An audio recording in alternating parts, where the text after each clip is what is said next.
예전에 우리가 1907년 하면 평양 대부흥 운동이라는 한국 기독교사 또 세계 교회사에 남을 만한 그런 부흥의 역사가 있었습니다. 그래서 1907년을 기념해서 2007년 어게인 평양 대부흥 운동이라고 해서 그때 많은 집회와 또 책들과 세미나들이 있었는데, 그 중에 한국교회 초기 선교사님들의 이야기, 어떻게 한국교회 조선 땅에 우리 선교사님들이 오셔서 복음을 전했는지 기록한 책이 있는데, 바로 그 책이 예전에 보았던 책인데 복음에 미치다라는 책입니다. 복음에 미치다 책을 갖고 와봤는데요, 제목이 복음에 미치다 이런 책이에요. 제목이 좀 뭔가 세죠. 예수님의 복음이 예루살렘에서 시작돼서 어떻게 유대 땅을 지나서 유럽을 지나서 아시아를 지나서 여기까지 왔는지 수많은 선교사님들에 대한 그런 감동적인 이야기가 실려 있습니다. 한마디로 예수님의 복음에 완전히 감동되어서 또는 미쳐서 이 조선 땅에 와서 복음을 전했던 그런 선교사님들의 이야기가 여기 들어 있습니다. 지금 우리가 21세기를 살고 있습니다. 그 중에서도 대한민국, 예루살렘과 정말 수천 킬로 떨어져 있는 그 시간과 공간에 살고 있는데, 우리가 참 예수 믿는다는 것이 신기하고 놀랍지 않습니까? 그 2000년 역사 동안 어떻게 하나님의 복음이 여기까지 흘러왔는지 이 책에서 이렇게 참 재밌게 또 감동적으로 기록을 하고 있어요. 그래서 시간이 나시면 한번 이 책을 읽어보시면 좋을 것도 같은데요. 그래서 오늘 설교 제목을 준비하면서 복음에 좀 설교가 좀 복음에 미쳤다고 하면 계속 미쳤다 이렇게 어감이 안 좋아서 좀 고민을 하다가 이제 책의 내용을 보니까 그냥 복음에 우리가 크레이지 미쳤다 이런 개념보다는 복음이 땅끝까지 미치다, 땅끝까지 이르다 이런 뜻이 있고요.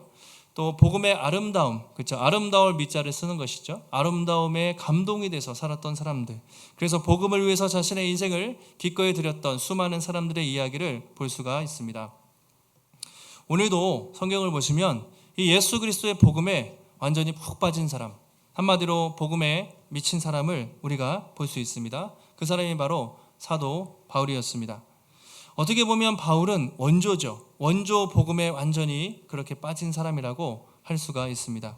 사도행전을 보면 어떻게 사람이 이렇게 할 수 있을까 정도로 정말 예루살렘 안디옥에서 출발해서 아시아와 유럽 정말 다니면서 고린도후서에 보시면 수많은 고난의 목록들이 있잖아요. 매 맞고 굶주리고 헐벗고 어떻게 그렇게 복음을 전할 수가 있었을까?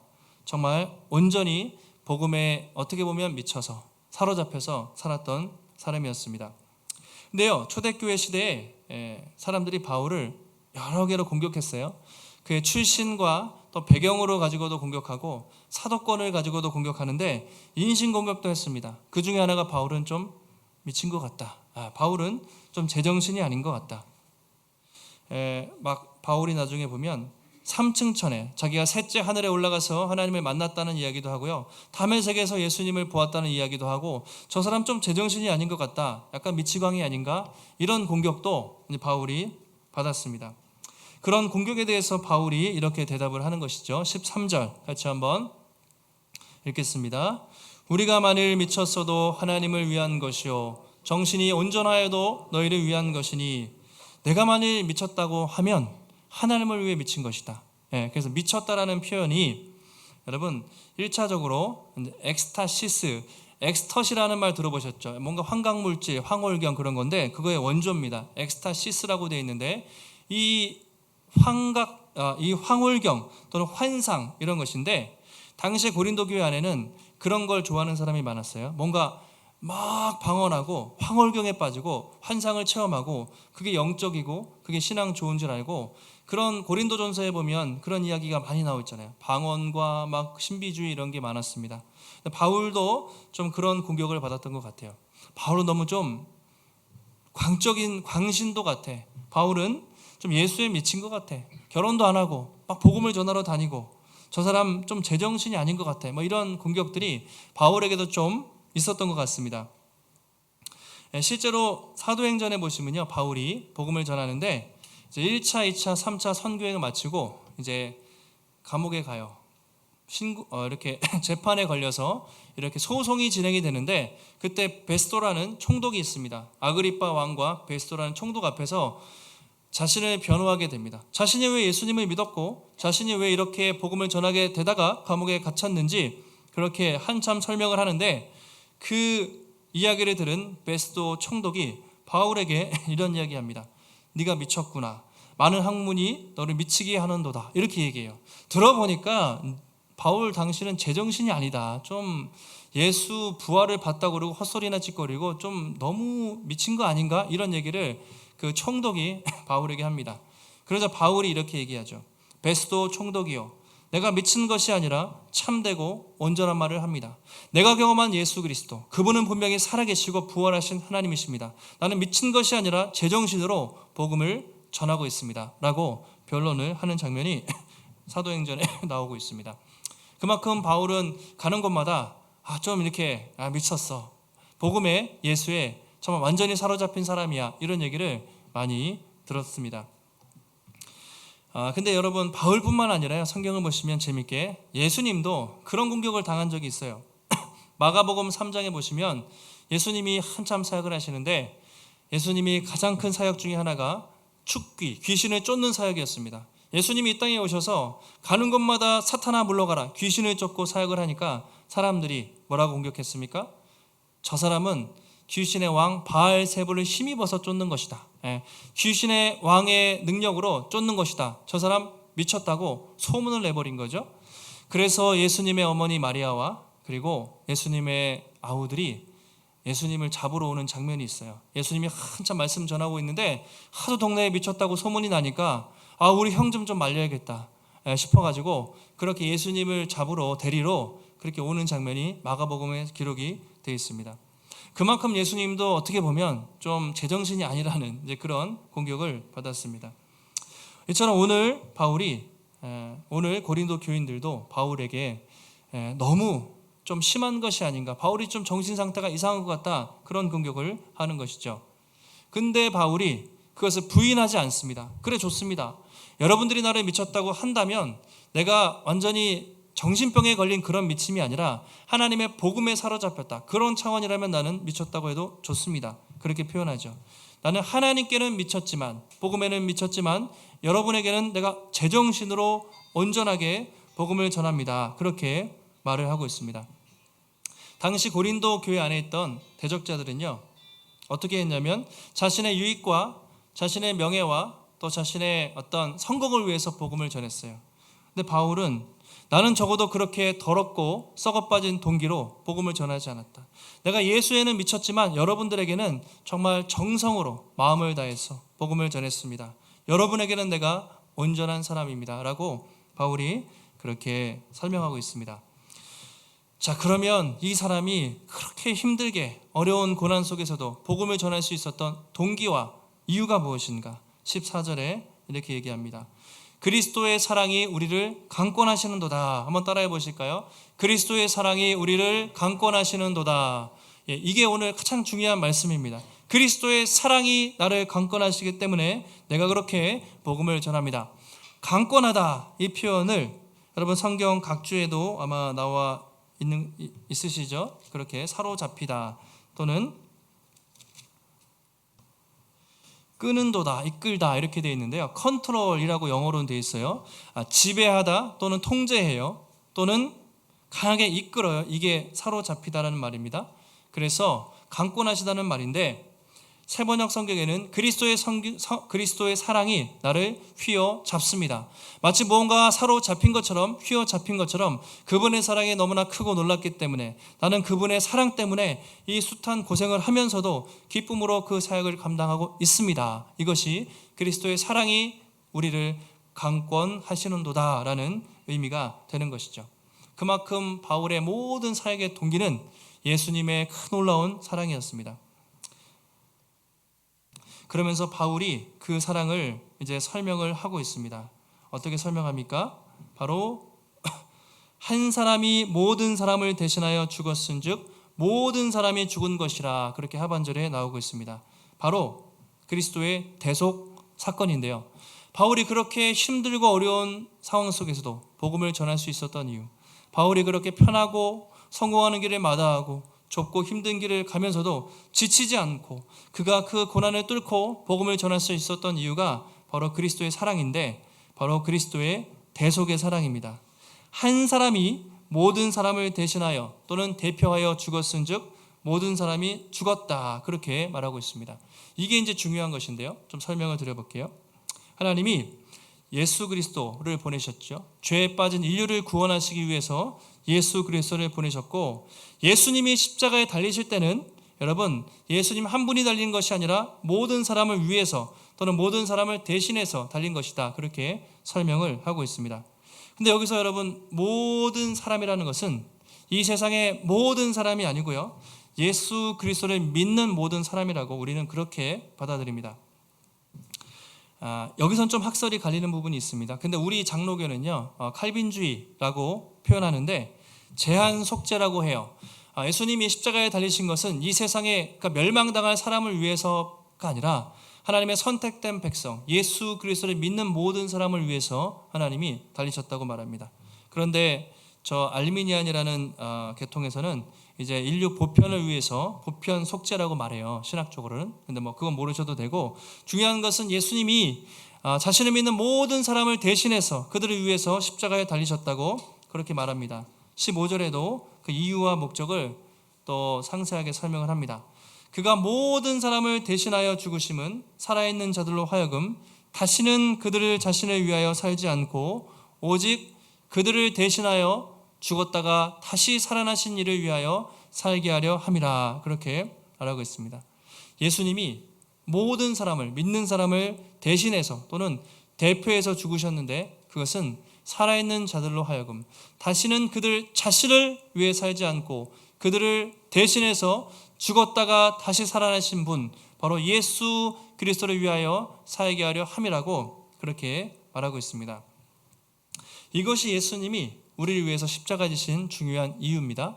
자, 조금 더 부연 설명을 하면 두 가지로 이렇게 나눠볼 수가 있어요. 첫 번째가 다시는 그들 자신을 위해 살지 않고 이것을 위해서 죽으셨다는 거죠.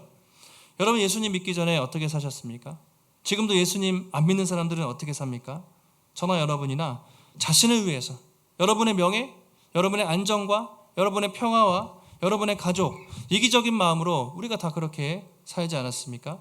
이 죄의 속성을 한마디로 말하면 자기 사랑, 자기 중심성이라고 말합니다. 자기 중심적인 것, 자기를 사랑하는 게 죄의 가장 기본적인 속성이에요. 그래서 오늘날 포스트 모던, 이 젊은 시대, 청년들 살아가는 이 시대, 다 자기 사랑, 너무 자기 사랑하고 자기가 신이 될 정도입니다. 내 돈, 내 몸과 내 시간, 내 건데 내 맘대로 쓰는 게 뭐가 어때? 어쩌라고? 다 내 맘이지. 이게 자기 중심성이거든요. 사실 이 모든 것은 이것 때문에 이 세상의 모든 문제가 생기는 것이죠. 이 이기적인 것, 자기 중심성. 그런데 오늘 예수님은 이 십자가의 죽으심을 통해서 자기 중심적인 것을 못 박은 거예요. 우리의 자아를 십자가에 못 박고 다시는 너를 위해 살지 말라. 이 자기 중심성을 깨기 위해서 예수님이 십자가에 돌아가셨다는 것입니다. 더 중요한 게 있습니다. 적극적으로 자기를 위해 살지 않고, 그럼 누구를 위해 살기 위해서? 죽었다가, 우리를 대신해서 죽었다가 다시 살아나신, 부활하신 예수님을 위해 살도록 십자가를 지셨다는 것이죠. 예전에는 내가 내 삶의 주인이었습니다. 그런데 이제는 내가 내 인생의 주인이 아니라 예수님이 내 인생의 주인이 되셔서 이제는 더 이상 자기 중심적으로 사는 것이 아니라 이타적으로, 타자지향적으로 예수님과 복음을 위해서 살게 하기 위해서 예수님이 십자가에 달리셨다는 것이죠. 여러분 예수 믿는다는 건요, 단순히 교회 나오고요, 예배드리고 이 정도를 위해서 죽어서 천국 가려고 예수님, 그 정도로 예수님 십자가 돌아가신 게 아니라 다시는 이 썩을 자기 자신을 위해서 인간의 뿌리 깊은 죄를 십자가에 못 박고 이제는 우리를 위해서 구원하신 예수 그리스도, 삶의 주인이 완전히 바뀌어서 이제는 내 모든 인생을 주님을 위해서 드리겠다고 하기 위해서, 그렇게 하기 위해서 예수님이 십자가에서 못 박혀 죽으셨다는 것이죠. 그래서 여러분 갈라디아서 2장 20절 여러분 다 암송하시죠? 이 정도는 충분히 달달 외우셔야 됩니다. 한번 같이 해보실까요?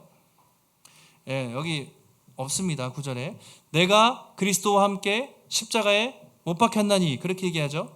근데 바울이 십자가에 못 박혔습니까? 실제로 못 박히지 않았죠. 아까 말한 것처럼 대속이에요. 예수님이 십자가에 못 박힌 것을 믿을 때 내가 죽은 것이 되는 것이죠. 내가 못 박혔나니 그런즉 이제는 내가 사는 것이 아니요 내 안에 누가 사십니까? 그리스도께서 사시는 것이라. 이제 내가 육체 가운데 사는 것은, 내가 남은 인생을 사는 것은 왜 사는 것입니까? 나를 사랑하사 나를 위해서 자기 자신을 버리신 하나님의 아들 예수 그리스도를 믿는 믿음으로 사는 것이라. 이게 바울의 고백이죠.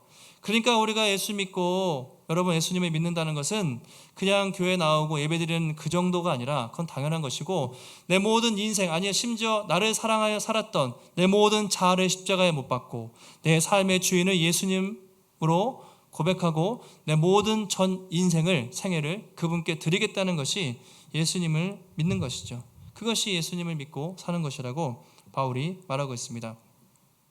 그래서 바울이 그렇게 살다 보니까 미쳤어, 또는 정말 복음에 너무 빠진 사람이야, 이런 얘기를 들을 수밖에 없었던 것이죠. 여러분 혹시 그런 얘기 좀 들어보셨어요? 뭐 미쳤다는 말까지는 아니래도 우리 가끔 예수쟁이, 교회 너무 빠진 것 같아, 정말 왜 이렇게 뭐 열심히 믿냐고, 혹시 그런 칭찬인지 핀잔인지 모르겠지만 그런 얘기를 혹시 들어보신 적이 있으십니까? 저도 옛날에 좀 신학교 갈 때 이렇게 왜 그걸 하냐고, 다른 길도 있는데 이제 법을 전공을 했으니까 전공을 살려서 좀 뭐 하나님을 위해 살더라도 뭐 그렇게 살면 되지 꼭 신학을 해야 되냐, 뭐 그런 얘기를 좀 들었던 적이 있는 것 같아요. 근데 예수님 복음에 미쳤다, 여기까지는 저도 못 들어본 것 같아요. 근데 생각해보면 이게 욕일까? 우리에게는 칭찬일 수도 있다, 이런 얘기를 전혀 못 듣고 사는 것도 여러분 좀 이상한 것 같아요. 요즘 사람들은 예수님을 어떻게 믿습니까? 특별히 강남에 가면 고상하게 믿습니다. 교양 있게 믿습니다. 좋게 말한 것입니다. 나쁘게 말하면 적당히 믿습니다. 내가 손해보지 않을 만큼, 티나지 않을 만큼 타협하면서 믿습니다. 그러면서 자기는 예수를 믿는다고 고백을 합니다. 이게 오늘날 예수 믿는 사람들의 모습입니다. 근데 뭐가 정말 제대로 예수를 믿는 것인가? 다시 한번 오늘 말씀을 보면서 우리가 한번 생각을 해보게 됩니다. 바울은 언제나 그 사랑에 감사해서 그리스도의 강권하는 사랑, 자신의 성공, 자신의 유익과 나의 자랑이 아니라 이제는 내가 예수님을 믿고 그분의 사랑에 너무 감격스러워서 하나님의 복음을 전하는데 기쁨으로 내 삶을 드리겠습니다. 바울은 그렇게 고백을 한 것입니다. 이것이 바로 바울이 그렇게 공격을 받아도 흔들리지 않고 낙심하지 않고, 자기 연민에 빠질 만하잖아요, 이 정도면. 그런데 전혀 그렇지 않고 그 사랑에 활활 타올라서 우리 이 복음을 힘있게 전하는 바울의 모습을 볼 수가 있습니다. 여러분 우리도 마찬가지죠. 중요한 것은 여러분이 얼마나 많은 일을 하시는가, 얼마나 유명해지고 얼마나 사람들에게 인정을 받는가, 심지어 교회에서 직분을 감당할 때조차도 내가 얼마나 그렇게 다른 사람들에게 좋은 평판을 듣는가, 그게 중요하겠습니까? 그렇지 않죠. 내가 얼마나 그리스도의 그 강력한 사랑에 붙잡혀 있는가, 날마다 내 안에 하나님의 사랑이 차고 넘쳐서 내가 무엇을 하든지 그 강권하시는 주님의 사랑 때문에 기쁨으로 예배드리고, 기쁨으로 물질을 드리고, 기쁨으로 직분을 감당하고, 기쁨으로 복음을 전하는가, 내 중심에는 그리스도의 사랑인가, 아니면 나의 만족과 유익과 인정인가, 우리가 늘 생각을 해봐야 합니다. 특별히 저 같은 목회자들은 더더욱 그렇죠. 교회를 위해서 사역한다고 하지만 그것이 목회자로서의 욕심, 성공에 대한 욕심인가, 아니면 정말 그리스도의 강권하시는 사랑에 붙잡혀서 내가 사역을 하는가, 이것은 우리 모두가 사실은 돌아보아야 한다는 것이죠.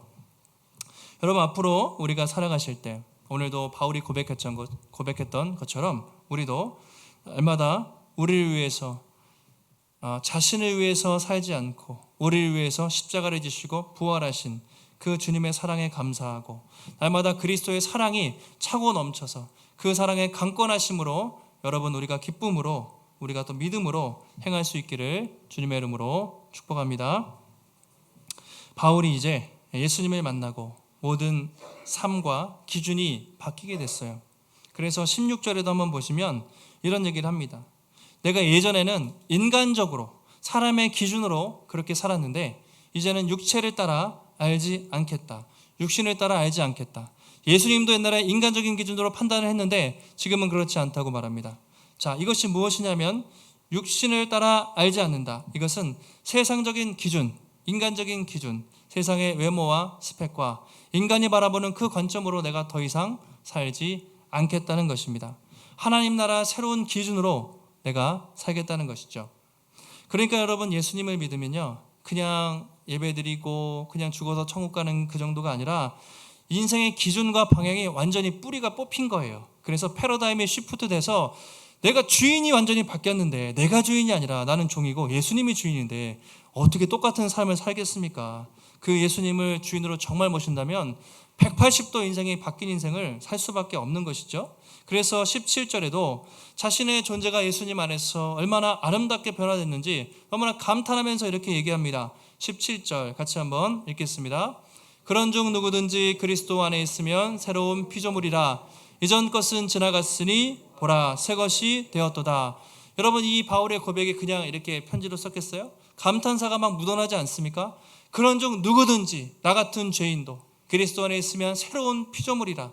이전 것은 지나갔으니 보라, 느낌표, 새 것이 되었도다. 이 감격스러운 고백을 바울이 하고 있습니다. 여러분, 예수 믿으면서 그런 감격이 여러분 삶 가운데 나타나고 있습니까?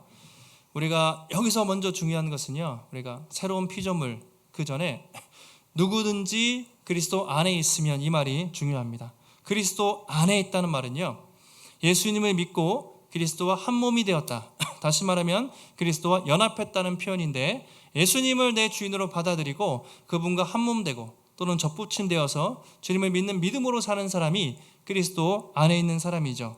그런 사람들은 어떻게 됐습니까? 새로운 피조물이라. 예, 새로운 피조물.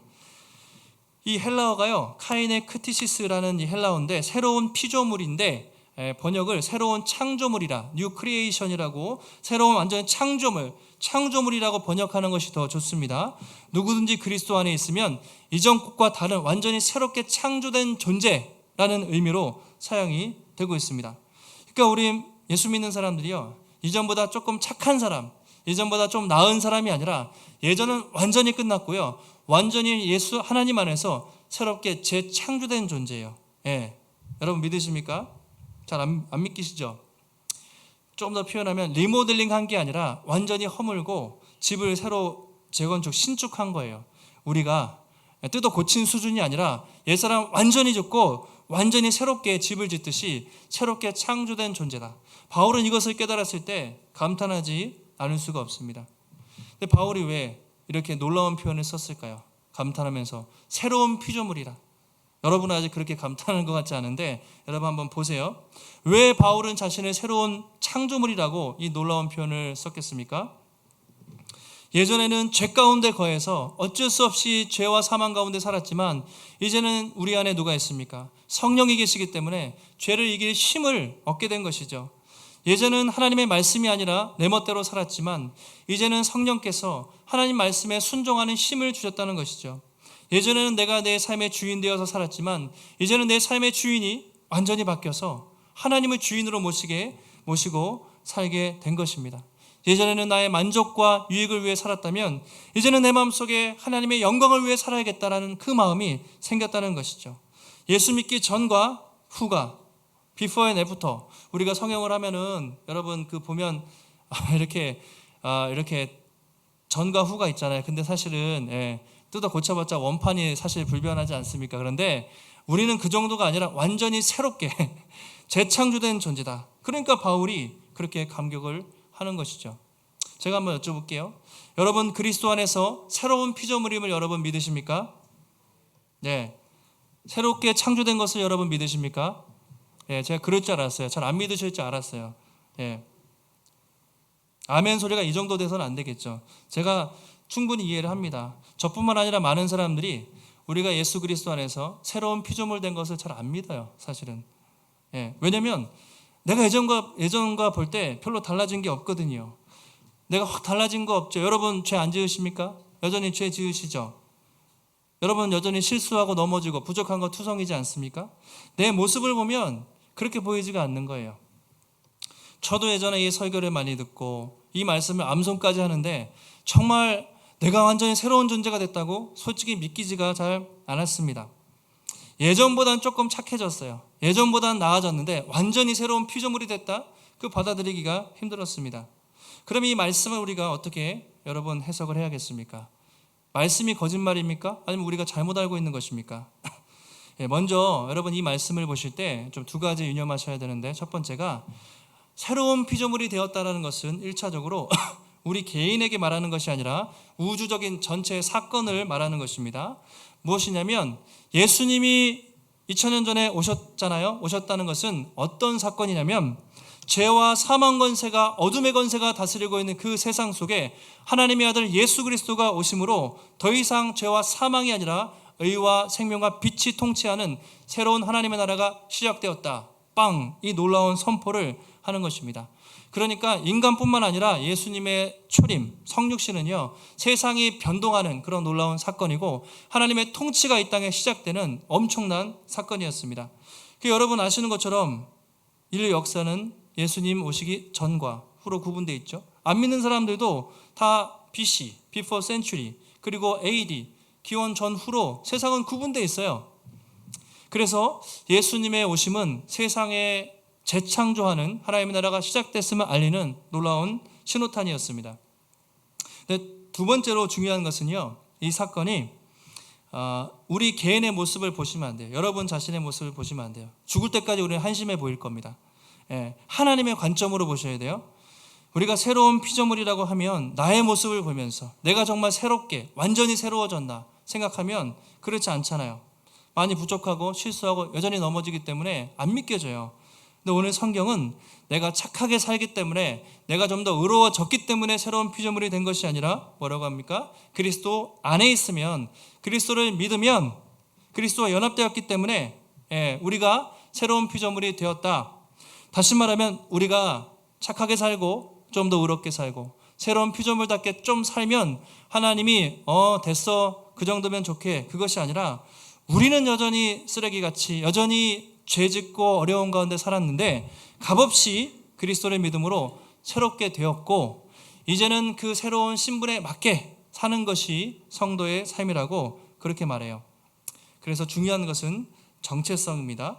우리의 삶이 아니라 그리스도 안에서 내가 새롭게 변화되었다, 하나님의 자녀가 되었다는 정체성을 확실히 하는 게 중요합니다. 그리고 그 신분에 맞게 사는 거예요. 이게 여러분 복음입니다. 율법과 종교는 당신이 조금 더 착하게 살고, 당신이 조금 더 열심히 살고, 또 도덕적으로 살고 교회를 열심히 섬기면 하나님이 기뻐하실 것이다, 신이 만족할 것이다. 이건 세상의 모든 종교입니다. 그런데 복음은 그게 아니라 애초부터 우리는 죄인이었고 지금도 여전히 죄인이지만 하나님이 아무 이유도 없이 값없이 우리를 선택해서 하나님의 자녀 삼아 주셨기 때문에 그 놀라운 은혜를 생각하며 그 신분에 맞는 삶을 이제부터 살라고 그렇게 말하고 있습니다. 그러니까 늘 내 자신의 부족한 모습을 보고 여러분 좌절할 것이 아니라 내가 그리스도를 제대로 붙잡고 있는가, 그리스도를 제대로 믿고 있는가, 그 안에 있으면 내 삶이 아무리 부족해도 나는 하나님의 자녀가 맞고 나는 새로운 피조물이다, 그런 확신을 우리가 가져야 하는 것이죠. 여러분 다시 한번 여쭤볼게요. 다시 한번 아멘을 강요하지 않습니다. 근데 여러분의 믿음이 진심이라면 여러분 한번 우리가 고백하시면 좋겠습니다. 여러분 예수 그리스도 안에서 비록 우리가 부족한 것이 많고 내가 이 모양 이 꼴이라도 그리스도 안에 있으면 여러분 완전히 새로운 피조물이고 하나님의 자녀라는 것을 여러분 확실히 믿으십니까? 그러면 그 믿음대로 우리가 사는 거예요. 부족하지만 하나님의 자녀 삼아 주셨으니 내가 감사한 마음으로 주님, 내가 부족하지만 이제부터 주님의 자녀에 합당한 삶을 살겠습니다. 하나님의 자녀로서 내가 거룩하게 살겠습니다. 고백을 하는 것이죠. 그래서 바울이 에베소 4장에서 이런 얘기합니다. 에베소 4장 22절 이하의 말씀 보시면 너희는 유혹의 욕심을 따라 썩어져가는 구습을 따르는 옛사람을 벗어버리고, 옛사람을 옛옷을 벗습니다. 다음에 오직 너희의 심령이 새롭게 되어, 우리의 심령이 그리스도 안에 새롭게 됩니다. 24절 같이 한번 읽습니다. 하나님을 따라 의와 진리 거룩함으로 지으심을 받은 새 사람을 입으라. 아멘. 우리는 예수를 믿을 때 이미 옛사람의 옷을 벗었어요. 심령이 새롭게 되었기 때문에 새 사람을 입은 것입니다. 그 옷은 예수 그리스도의 옷이에요. 완벽한 옷을 입었어요. 그래서 하나님이 우리를 보실 때 아유 더러운 죄인 이렇게 안 보시고요. 오늘 여러분들을 보실 때 100% 완벽한 의인으로 보시는 거예요. 그래서 우리가 예배를 드릴 수 있는 겁니다. 그만큼 우리가 엄청난 은혜를 받은 것이에요. 그래서 우리가 새 옷을 입히셨잖아요. 주님이 새로운 존재가 됐으니까 이제는 좀 그렇게 살지 않으렴 이렇게 말씀하시는 거죠. 너희가 그렇게 살고 좀 더 노력하면 내가 새 옷 입혀줄게가 아니라 그냥 아무 이유 없이 하나님의 자녀 새 옷을 입혀놓으시고는 이제는 그 새 옷에 맞게 하나님의 백성 신분에 맞게 거룩한 삶을 살면 좋겠다. 하나님이 그렇게 우리에게 부탁을 하시는 것이죠. 그래서 꼭 기억하시기 바랍니다. 중요한 것은 정체성입니다. 예수 그리스도 안에서 내가 새 사람이 이미 되었다. 그리고 새 사람답게 사는 것이죠. 바울이 그렇기 때문에 늘 참 힘들고 어려운 가운데서도 낙심하지 않고, 왜냐하면 나는 질그릇이지만 그 안에 보배로운 예수 그리스도가 있었기 때문에 담대하게 살아갈 수가 있었습니다. 18절 보시면 그래서 자신이 받은 직분을 이렇게 설명합니다.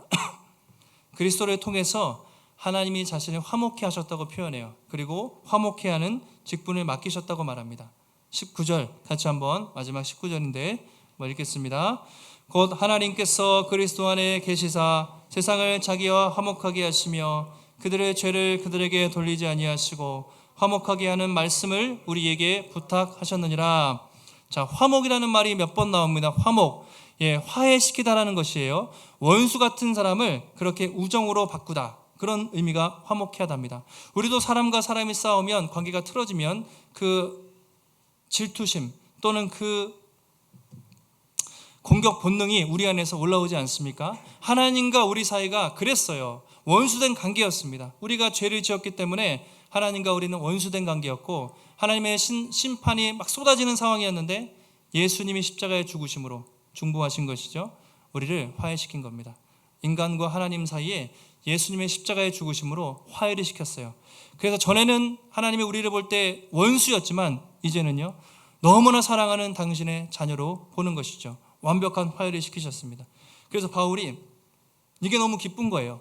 그래서 내가 이제는 다른 사람들에게 화해시키는, 예수님을 믿게 함으로 하나님과 인간 사이를 화해시키는 그 직분을 감당한다고 바울이 표현하는 것입니다. 하나님께 그 직분을 받았고, 바울은 가는 곳마다 예수의 복음을 전하면서 예수를 믿으면 하나님과 화해되고 하나님의 자녀가 된다는 그 놀라운 복음을 가는 곳마다 선포하고 다녔던 것이죠. 때로는 이것이 지나쳐서 미친 사람이 아닌가 이런 얘기를 듣기도 했지만, 바울은 늘 그리스도의 강권하시는 주체할 수 없는 사랑 때문에 기쁨으로 그 사명을 감당을 했습니다. 여러분, 하나님은 지금도 우리를 보시면서 고상한 척, 또 교양 있는 척, 적당하게 예수 믿는 사람들이 아니라 예수를 위해서 정말로 내 삶을 드리겠습니다, 정말 복음을 위해서 내가 이제는 나를 위해 살지 않고 주님을 위해 살겠습니다 라고 고백하는 그 한 사람들을 지금도 찾고 계세요. 그리고 그 사람들을 통해서 일을 하십니다. 이 책의 마지막에 이렇게 나와 있습니다. 자, 복음에 미치다라는 책 결론이 이렇습니다. 앞에 나와 있는데, 복음이 땅 끝에 미치지 않으면, 우리가 복음에 미치지 않으면 하나님 나라는 오지 않는다. 이제 당신이 미칠 차례다. 하나님은 이렇게 복음에 온전히 자신을 드리는 사람을 통해서 또 역사를 하실 것입니다. 이제 당신이 미칠 차례다. 이제는 저와 여러분이 복음에 사로잡혀서, 여러분 이곳에 왜 하나님이 교회를 세우셨겠습니까? 다시 복음을 듣고 그 복음을 위해서 온전히 우리 삶을 드리기 위해서 주님이 부르신 줄 믿습니다. 시대가 어렵고 교회가 어렵다고 하지만 하나님은 여전히 살아계시고 지금도 사도행전의 역사는 계속되고 있습니다. 그리고 복음의 기쁨으로 자신의 삶을 드리는 사람들을 통해서, 그런 교회를 통해서 주님이 역사하실 것입니다. 한 주간도 우리가 앞으로도 여러분 살아가실 때 날마다 예수님의 강권하시는, 측량할 수 없는 그 사랑에 여러분 푹 빠지시고, 그 사랑에 사로잡혀서 여러분 예배하시고, 여러분 직장생활하시고, 교회에서 직분 감당하시고, 또 복음을 전하는 가운데 하나님께 영광을 돌리고, 또 하나님 나라 복음 위에서 아름답게 쓰임받는 우리 모든 성도들과 또 복음의 숲교회가 되시기를 예수님의 이름으로 축복합니다. 하나님 감사합니다. 오늘도 우리에게 거룩한 주일 귀한 말씀을 주시고, 주님 앞에 하나님 또 다시 한번 우리가 예수 그리스도를 믿는다고 하지만 얼마나 때로는 고상하게, 얼마나 또 하나님 부족하게, 연약하게 믿었는지 모르겠습니다. 하나님, 다시 한번 바울이 그리스도의 사랑이 나를 강권한다고 말했던 것처럼 하나님, 우리도 날마다 그 예수의 사랑, 하나님의 사랑에 사로잡혀서 살게 하시고, 하나님, 그리스도 안에 있으면 누구든지 새로운 피조물이라고 했습니다. 내가 부족하지만 나를 새롭게 창조하신 또 주님을 바라보며 하나님, 가는 곳마다 이제 예수 그리스도의 복음을 전하며 화목케 하는 그 직분을 감당하며 하나님 나라 복음 위에 또 우리의 삶을 기쁨으로 드릴 수 있는 우리 모두가 될 수 있도록 주님 붙잡아 주시옵소서. 오늘도 주님 전에 나올 때 우리의 마음을 담아 귀한 예물 드립니다. 하나님, 기쁘게 받으시고 우리의 모든 것, 우리의 물질과 우리의 건강과 시간과 우리의 모든 것들이 다 하나님의 것임을 고백하고 하나님을 위해 기쁨으로 드릴 때에 하나님, 우리 인생 가운데 부족함 없이 풍성하게 채우시는 하나님의 놀라운 공급하심이 우리의 삶 속에 풍성이 넘칠 수 있도록 붙잡아 주시옵소서. 한 주간도 주의 의대로 승리케 하시기를 간구하오며 거룩하신 예수님의 이름으로 기도하옵나이다. 아멘.